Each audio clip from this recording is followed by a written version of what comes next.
নমস্কাৰ আপোনালোকৰ মই আৰু এটা গুৰুত্বপূৰ্ণ ভিডিঅ' নিলো ভিডিঅ'টো আপোনালোকে স্কিপ নকৰি ভিডিঅ'টো সম্পূৰ্ণলৈ চাই থাকিব।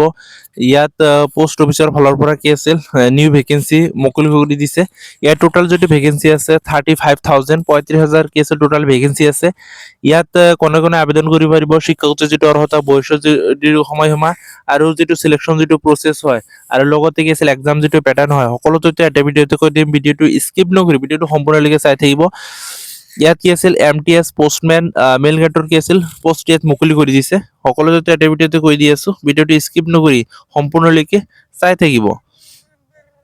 ইয়াত কি আছিল post office new recruitment 2026 organisation যিটো নেম হয় ইণ্ডিয়ান পোষ্ট অফিচৰ ফালৰ পৰা সেইটো চাকৰিটো মুকলি কৰি দিছে। ইয়াত পোষ্ট নেমটো ইয়াত মেনশ্যন কৰি দি আছে।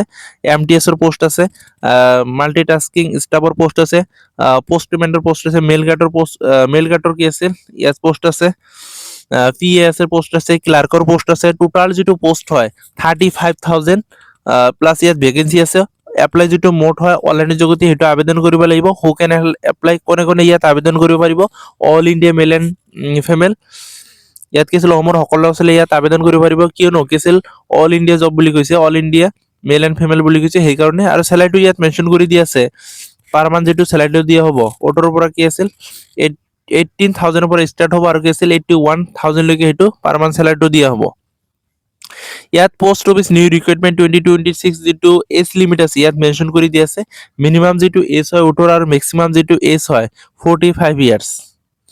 ইয়াত কি আছিল 18 পৰা 45 বছৰ আছে, সিয়ে এই পোষ্ট কেইটাত কি আছিল আবেদন কৰিব পাৰিব। এই পোষ্টবিলাক ভাল হয়। তাৰপিছত ইয়াত চাব পাৰে এপ্লিকেশ্যন যিটো ফিজ হয়, জেনেৰেল OBCৰ কাৰণে কি আছিল 100 টকা দিব লাগিব।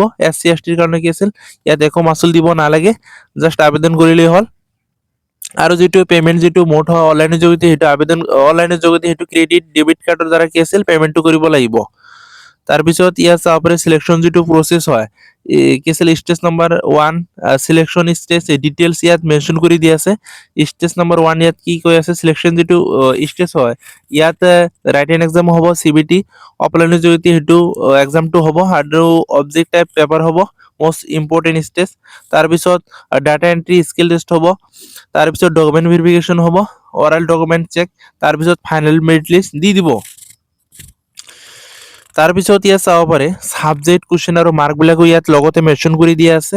জেনেৰেল এৱাৰনেছৰ কাৰণে 25 কুৱেশ্যন থাকিব, মাৰ্ক থাকিব 25।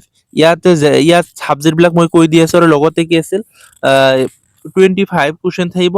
সকলোকেইটা ছাবজেক্টত কি আছে 25 কৈ কুৱেশ্যন থাকিব, 25 কৈ মাৰ্ক থাকিব। ইয়াত ছাবজেক্টবিলাক ইয়াত মেনশ্যন কৰি দিয়া আছে, general awareness, reasoning ability, mathematics, English অথবা কি আছিল হিন্দী, এই দুটাৰ ভিতৰত এটা ল'লেই হ'ব। ইয়াত টোটাল মাৰ্ক থাকিব 100 আৰু কুৱেশ্যন থাকিব 100। এটা আৰু কুৱেশ্যনত কি আছিল 1 মাৰ্ক থাকিব। তাৰপিছত এডুকেশ্যন যিটো কোৱালিফিকেশ্যন হয়, শিক্ষাগত যিটো অৰ্হতা 10, 12 আৰু গ্ৰেজুৱেট যদি কমপ্লিট কৰিছে তেনেহ'লে সেই পোষ্ট কেইটাত আবেদন কৰিব পাৰিব। ইয়াত শিক্ষাগত যিটো অৰ্হতাত শিক্ষাগতৰ ভিত্তিত হিচাপত কি আছিল পোষ্টবিলাক দিয়া হ'ব।